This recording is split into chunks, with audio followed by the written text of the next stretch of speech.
Side of the world, top national intelligence officials now rank cyber attacks higher than Al-Queda as a threat to national security. NBC7's military reporter Leah Sutton is here with more on the latest on this. Leah?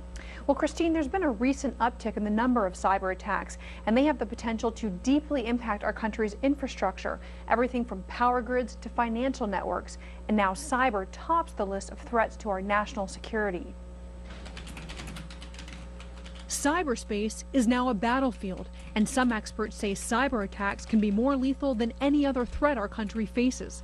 This year, the top concern in the intelligence community's worldwide threat assessment. Somebody coming across the border with a suitcase small nuclear device. Those are certainly threats, but the largest vulnerability and the easiest one to exploit are through the cyber vector. Daniel Libby spent 30 years as a Navy cyber expert at NSA.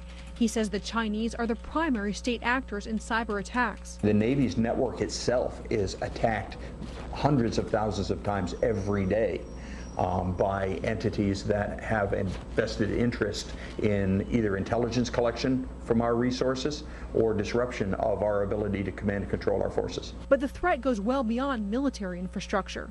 According to the Pentagon's Cyber Command, there have been more than 140 cyber attacks on Wall Street just in the last 6 months. Dr. Jennex is a cyber expert at San Diego State University. A lot of the attacks are against critical infrastructure, banking, utilities, oil industry.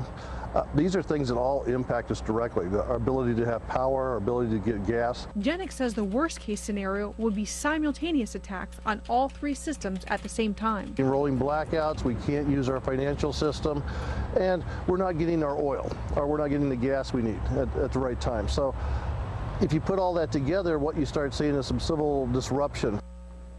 Well, Dr. Jennex says that there isn't much we can do as individuals to protect ourselves from cyber attacks against power grids and the oil industry.